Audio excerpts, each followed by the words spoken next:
प्रत्यारोप केले जातात त्यावरती काय सांगाल? आज पक्षाने तुमची हकालपट्टी केलेली आहे. काय तुमची आता भूमिका काय असणार आहे तुमची? म्हणजे मला समजलं आता मी मला हक्कलपट्टी केली म्हणून. पण हक्कलपट्टी का केली ही काल मी प्रेस घेऊनच विचारलं होतं. पण बहुतेक कोणाला सांगायचं नव्हतं. रिंग झाली होती. म्हणजे तुम्हाला सोपं उदाहरण द्यायचं झालं ना, आमच्या गावाकडच्या भाषेत म्हणतात, शिक्षा फिक्स आहे आणि फाशी मला. हे अगोदरच ठरलं होतं. हे पूर्ण प्लॅन्ड होतं आणि ते रेकॉर्डिंग माझं नाही आणि ते तुमच्याकडे आलं कसं? कुणी दिलं? याची चौकशी करण्याची मागणी आणि मला ब्लॅकमेल होतंय यासाठी मी बारामतीच्या डी-वाय-एस-पींकडे 22 ते 25 तारखेच्या दरम्यान एक पत्र दिलं होतं. त्याचा काही त्याच्यावर चौकशी झाली नाही. नंतर माझ्यावरती एक गुन्हा दाखल झाला आणि परत ती ऑडिओ क्लिप अगोदरच मला सांगितलं होतं, तुझी ऑडिओ क्लिप आम्ही व्हायरल करू आणि हे सगळं झालं. हे प्री प्लॅन्ड आहे. हे अपेक्षित आहे. काय नाही ह्याच्यात काही वेगळं नाही.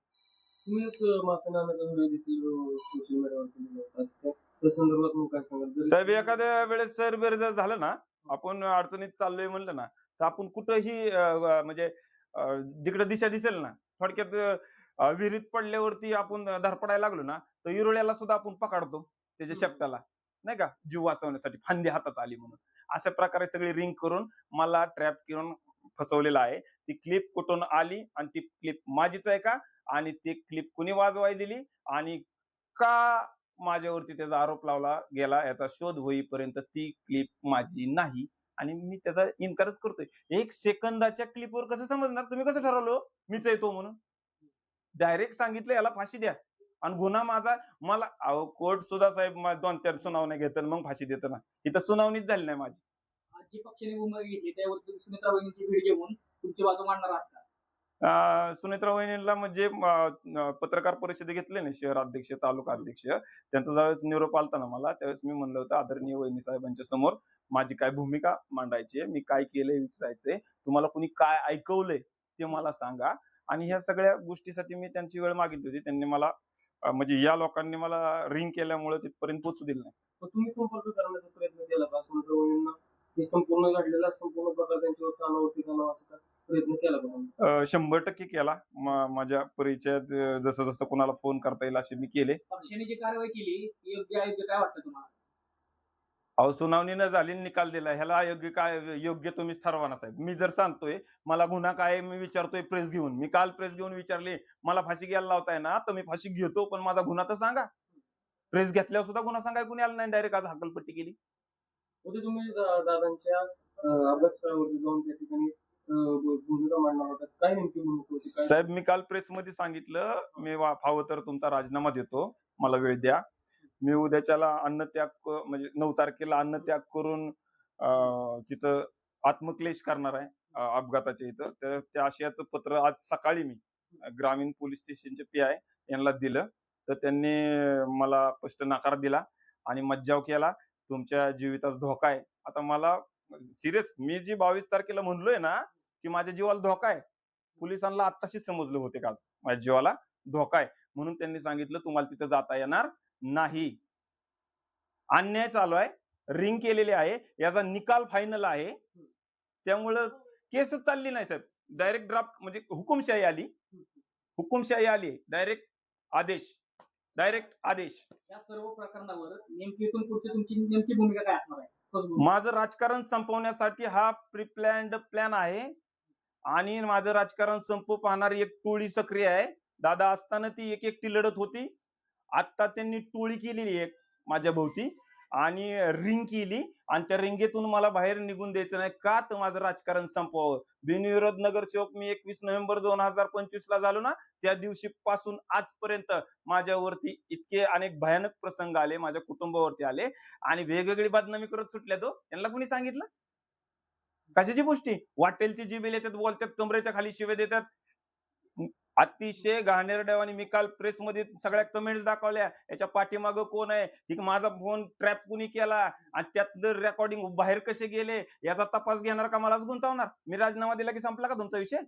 राजीनामाच पाहिजे होता मग कोणाचाच शोध लागणार नाही. राजीनामा मी देणार.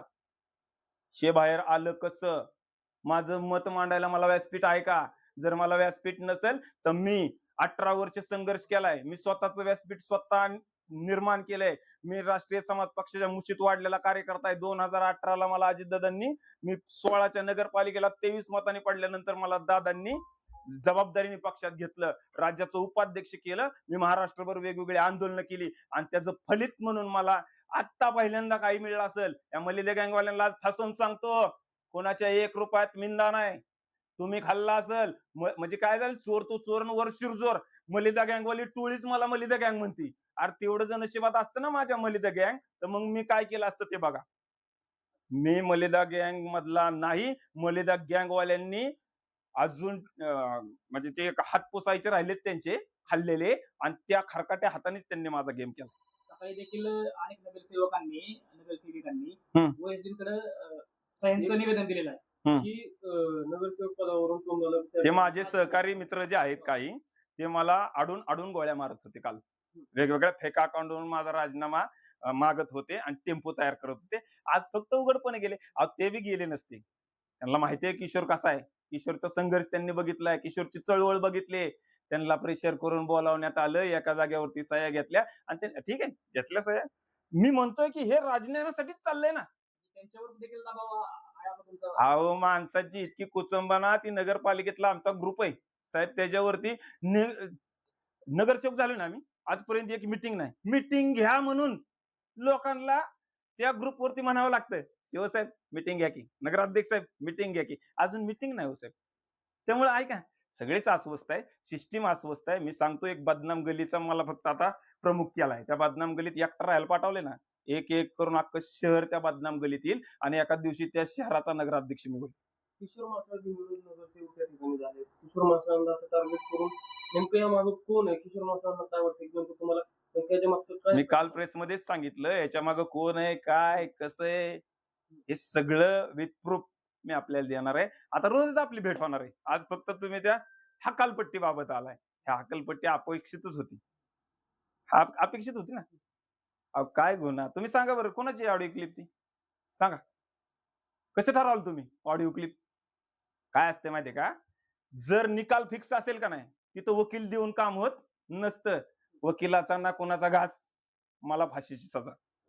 पक्षाने जो आता निर्णय घेतलेला आहे त्या निर्णयावरून किशोर मासाळ चळवळीतले कार्यकर्ते आणि किशोर मासाळांचा प्रवेश घ्यायला कुठल्या आत्ताच जे अर्ध कॅबिनेट मंत्रिमंडळ आहे ना, त्या हल्ला बोलला धाराशिवला दादांनी माझा प्रवेश केला ना, तिथं होते तटकरे साहेब, आणि आज त्याच तटकरे साहेबांनी माझी हकालपट्टी केली.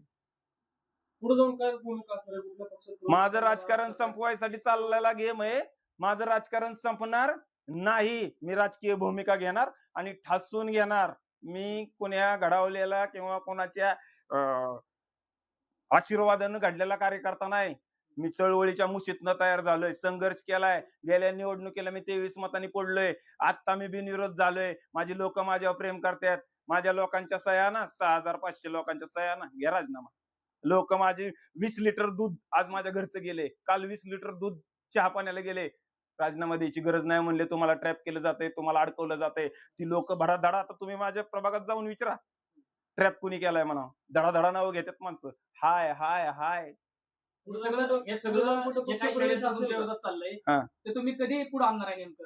मी सांगितलं ना तुला. अहो मला आणि ह्याच्या ऐका ना, पुढे नगरसेवक. नशीब माझं चांगलं साहेब. मला येरवड्यालाच पाठवायचा प्लॅन होता आणि तिकडून येस तर माझा राजीनामा घेऊन खेळ खालास. थोडा लोकांचा अभ्यास कमी आहे.